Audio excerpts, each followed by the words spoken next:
feel like so official. It's like an interview. Hello. Jumping into this or what? Just jumping into this. We're just jumping in. Welcome back. You guys, welcome back to our channel today. Feeling good. You guys know something serious is coming your way when we're sitting down on our couch. I know, but not everyone is here. We also got Finn right here. Say hi. Oh no, Finny, say hi. Dude. That's Finn's favorite little spot. Oh, yeah. he's gonna come join the party. Yeah, Good everything's boy. better when Finn's here. Yeah, you just get right there. Yes. Hey, first off, we want to say a huge thank you to everyone who responded to our poll or post that we did over on the YouTube community page, as well as over on Instagram. Yeah, so some of you may have missed it and I apologize. We posted over on the community page saying we're gonna be doing infertility, I should say a series of infertility videos, Q&As. So we asked for some questions there, but then over on Instagram, we also asked over there, and a ton of you guys follow us over on Instagram, so we got hundreds of questions over on Instagram. So we're excited. We are excited, you guys. I know so many of you guys follow us because of our infertility journey, and many of you are on a similar or the same journey or have been or know people that are, and so yeah, we're just really excited. We're here to answer the questions, help you guys out, and in return, hopefully find some answers through you guys. Yeah, we're all in this together, you guys. And so I can't even tell you, we have some really, really good questions. And as we were going through them, we were like, you know what, there are so many questions in like different categories, you could almost say, of infertility. So we will be diving deeper on a lot of these ones that we're gonna be answering and doing like its own separate series, like one on just microTESE surgery and male infertility. One on like how are we dealing with infertility. Especially, I was actually really surprised. We got so many questions from a lot of you asking, how do you help people like that you know that are going through infertility? What's the best way to help someone going through infertility? So we're gonna answer some of those today, but then stay tuned because we'll definitely be kind of diving deeper. Yeah, we got so many questions and we just can't do it in one video, and so we're trying to just break it up into a few. You don't want to hear us talk that long. Yeah, and I think that's probably gonna help you guys out the most for sure. So. And if you happen to be new here, you can go back. We do have an infertility journeys playlist. You can kind of see our story. We won't go into our entire story today, but you can go back and watch some previous videos on that as well. Yeah, some of them are hopeful, some are very heartbreaking. That is infertility in a nutshell. Yeah. Okay, first question that we are starting with. I kind of tried to group these into categories to make it a little bit easier for us. We're not bouncing all around. But you guys are just the absolute best. So many of you actually asked just how are you guys doing with everything? Like, it's been a few months now since the surgery. Jared had a microTESE. We're almost at 3 months, right? Yeah, almost. Well, let's see. All of January, February, almost halfway through. Almost 3 months. Yeah, right. So as far as like physically doing, I am doing great. I can pretty much do anything that I could before. There are a few times where I feel pain and it's just totally random. Whether I'm bending down to pick something up, jogging, you know, to try to keep up with Finn, just completely random things. Yeah. But other than that, like physically, I'm doing great. Emotionally, we still have our hard times. We are a roller coaster. Yeah, definitely a roller coaster, there's no question. I mean, you guys have probably noticed that we haven't been posting every day, and there's a huge reason behind that. It's just because when we don't feel great, we don't feel like picking up the camera. There are some days even that we don't feel great that we still pick up the camera because we like to keep it real, but there have been really, really low days, which I've gone into some details about, you guys. There's been days, especially when this all first happened, we couldn't even get out of bed. Like, it was just really, really hard mentally, just processing everything. It's part of, you know, we're still healing from everything, I want to say. Just healing from the whole idea of what we thought our future family would look like. Like trying to process all that stuff is still something that we're going through and processing right now. Yeah. And I don't think that's gonna be something that's just quick, that's gonna go away within the next 2 or 3 months. Yeah. I think it's gonna be something that's gonna take us a long time to process, but we're hoping that as time goes on, we'll get more and more clarity with the situation that we're in, and we'll have a peace of mind with our decision. Yeah, and kind of where we go from here. And we'll get all into that here coming up in a second. But as far as, how we're doing, like some days, you guys, it's just, it hits you emotionally. I'll just break down in tears when I just kind of think about everything that not only Jared, both of us, we are going through with this. It's just a lot to process, and we've reached out. There are counselors that specialize in infertility, so I would encourage any of you that either have an azoospermia diagnosis or just infertility in general and you're having a hard time, there's a lot of support groups out there. There's some awesome podcasts. There's obviously, I think you being here right now with us, learning from each other, hearing each other's stories helps a lot. I know for us personally, we've mentioned this before, hearing others' stories similar, it just makes you not feel alone, and that has helped a ton. And obviously prayer, our faith has really helped. We'll get into that. That's another question too. So all in all, we have our good days, we have our bad days, and we're just, that's part of the process. And we're just getting through it day by day. Yeah, exactly. I couldn't have said that any better. And just to add to it, really, is that... But he can. He's going to add to it. Hold on, just one more thing. No. I'd make it better. Please make it. But it does hit you in the most random moments. Yes. And maybe she did say that, I can't remember. No, I didn't say that. That's true, it really does. And those going through it, you can probably relate to that a lot. And honestly, I haven't been over on like Instagram and social media, like looking at other people's things a ton, because sometimes that can be really hard and can be like triggering. So I have been, you may have noticed that, like I'm not on stories all the time and everything like that. So we're just taking care of our little hearts. We're on the mend, and we're hoping with time it's getting better. So that's the good news. That is the good news. All right. See, this is why we're breaking up in videos. Yes. Like a series. And we tend to chat a lot. So. But we do hope that this is helpful for those that are, going through this. Yes. We wish we would have known more. Okay, next question is, are you angry with your doctors for not testing Jared sooner? Oh, you guys, we got so many questions on why was Jared not tested sooner? Are you angry? And we've gone into some details with this. So I guess a big piece of this, you guys, when we first got Jared's diagnosis or I should say our diagnosis, because let me put this out there. I think infertility, it's our thing. It's just not a his issue, a mine issue. It's our thing. We're in this together. We're a married couple, and we view infertility as that's just our trial we're going through right now. So when we found out it was azoospermia, yes, that thought went through my head like, oh my gosh, we just, the past 3 years, we could have gotten him tested and known, because we thought it was me for so long because I was irregular and we were just going to an OBGYN. We hadn't seen a specialist. And yes, I was mad. I was mad at myself for not pushing getting Jared tested as well. A lot of those thoughts went through my head. But then as I started thinking about it, you guys, this is actually really kind of a cool story, and I'm gonna try not tear up when because it's a tender mercy for us, and this will hopefully shed some light on God's timing, and this really helps, I think, both of us kind of understand. So if you remember, we decided in 2020, this is before the pandemic, to start trying to start a family, or I guess, not prevent starting a family. And so 2020, as you guys know, a few months later after that, the pandemic hit, and it was just, the world was crazy. It was a scary time, so much going on. So with all that happening, I can't imagine if we would have gotten Jared tested then and finding out this news. At the time, we were looking for a house. We were living in my sister's basement. It was just a really dark time, I think, in general. Very rough time. For us, and obviously the world, so much going on. And so I'm really grateful we didn't find out during the pandemic. I think that would have been crushing at that point. I don't know how we could have handled that. I can't even imagine. So fast forward year 2, now that is when a lot happened in our family. Jared's dad passed away unexpectedly. We moved out here to Florida, as you know. I think, with that news of your dad passing, I think God knew Jared and I, especially Jared, could not handle this hard news at a time like that, dealing with, the death of your dad. Just that, and there's just no way. There's no way. So this 3rd year, you guys, into us trying, I mean, it was really the first year I feel like mentally we can handle this and are getting through it, because any of those other 2 scenarios, I just don't know how we could have done it.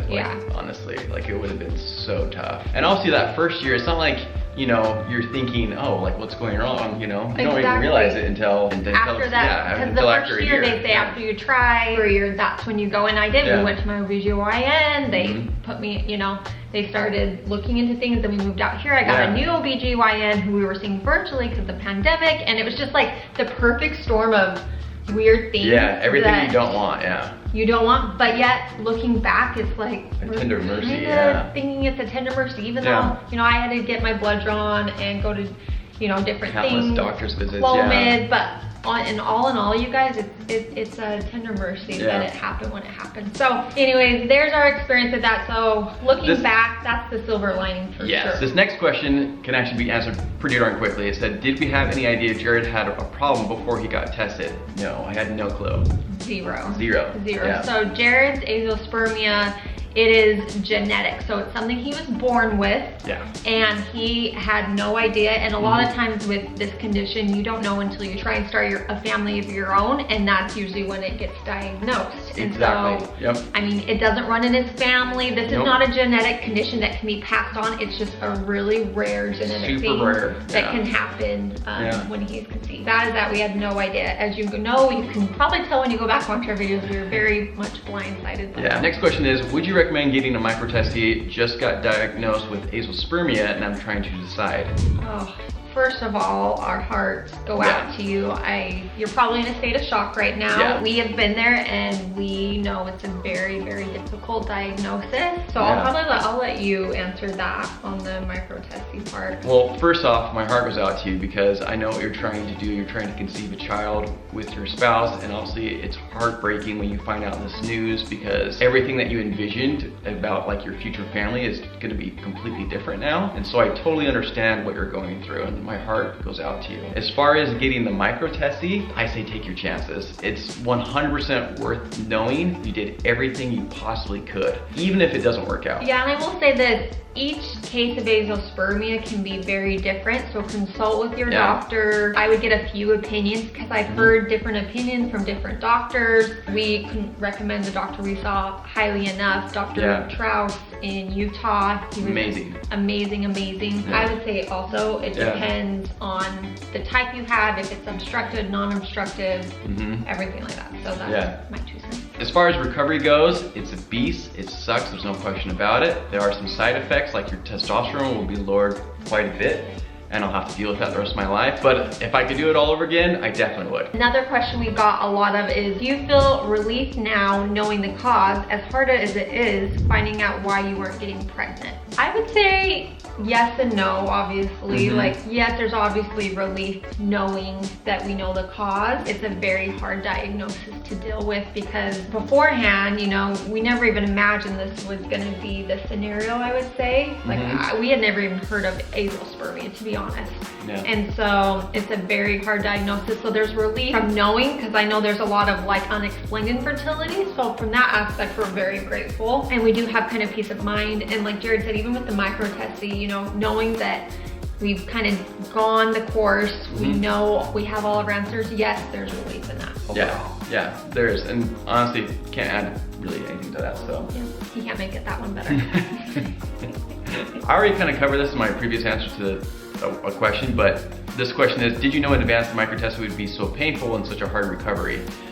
Kind of yes and no. The doctor did kind of prep me in advance that it's going to be painful. I didn't realize how painful it was going to be. It's going to be probably 10 times worse than what you think it's going to be. That's how painful it's going to be. Yeah. It's awful. And obviously we went with a procedure where he was awake. A lot of doctors do it when you're put under anesthesia completely. So I think that would probably change some of the way you're thinking about the recovery. It was very hard. Oh, I'm just talking about the recovery. Oh, the recovery. Yeah, oh, the recovery was just covered. Awful. Yeah, the surgery wasn't like the worst. I mean, getting that initial shot was awful, you know, Yeah. But I think it's probably the best way to go, maybe, just because of like financially costs. Yeah. We'll go into, like we said, if you're another video.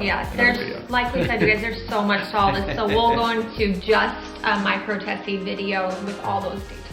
So a lot of people are kind of confused on if I could carry a baby or not. So this says, can Brittany carry a baby, or is adoption your only option?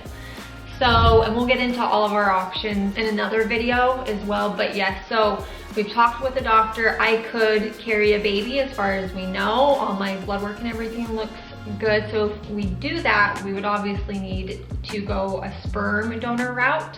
There's a few options with that. So, but short answer, yes, I could carry a baby if we go the donor route as well. So long answer, subscribe, because we're coming out with that another video. Come back for those.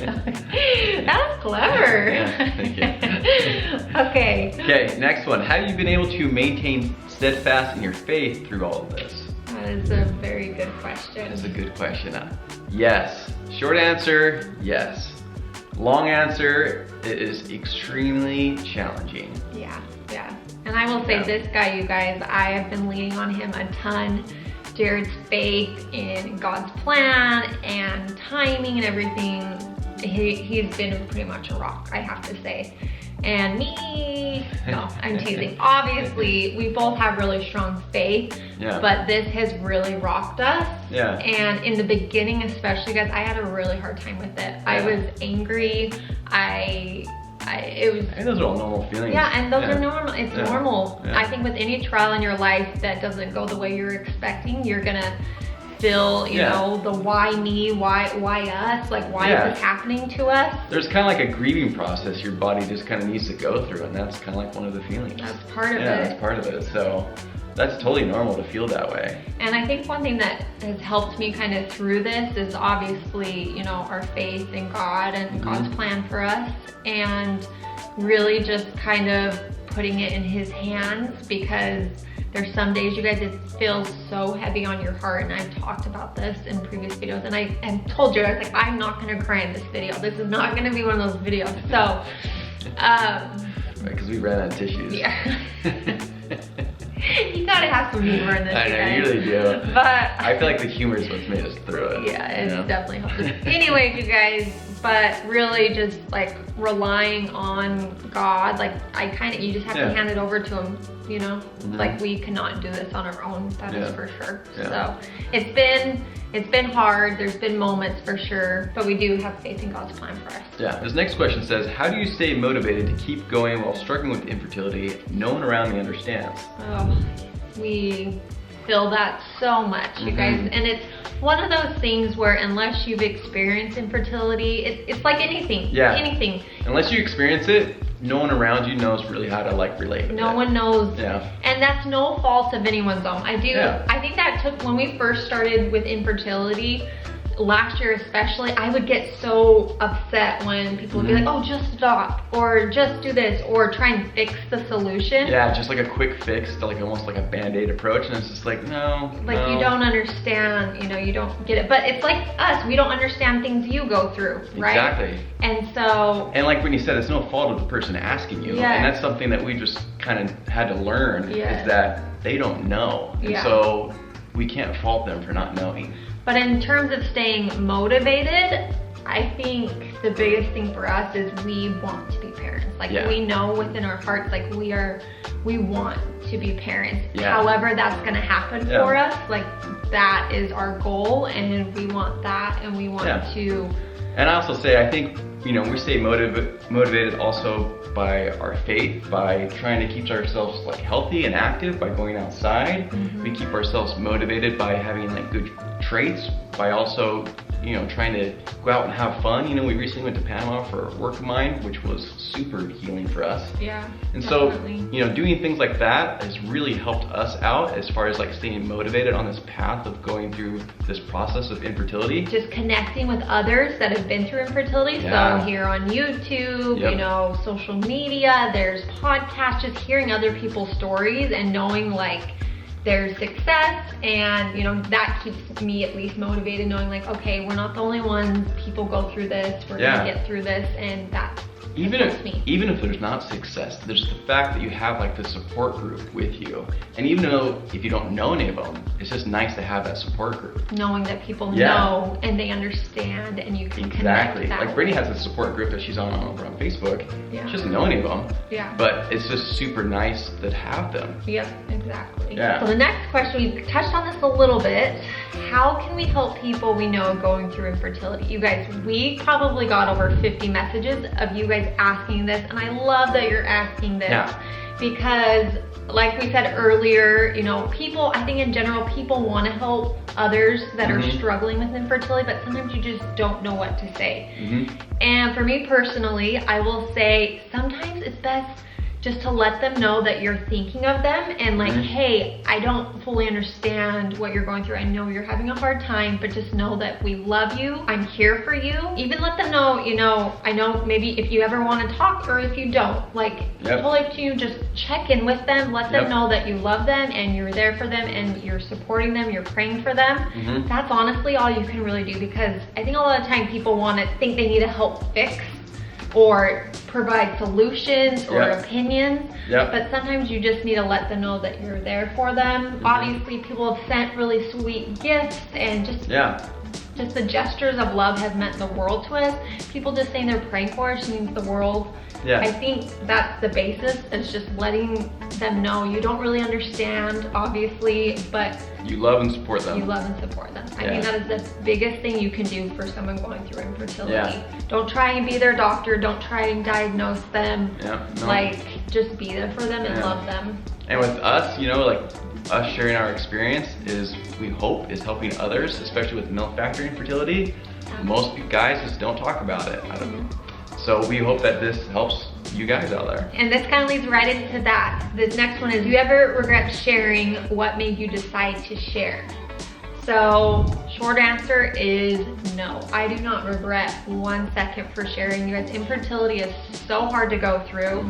And us having this platform, we almost feel like it's kind of the reason we do have this platform. And we share so much of our lives, and we have been helped by so many of you guys through this entire process, through the prayers, the messages. Like, you guys have helped us so much, and so for us to be able to hopefully help others as well by sharing our experience. I mean, we've been sharing this 3 years now. Honestly, we've shared pretty much the whole process with you. I just think it's good to talk about. It's good to put that out there if you're comfortable with that. And just like Jared said, like, male infertility specifically is just like, there's not that much out there on there. Yeah, there really isn't. I've looked.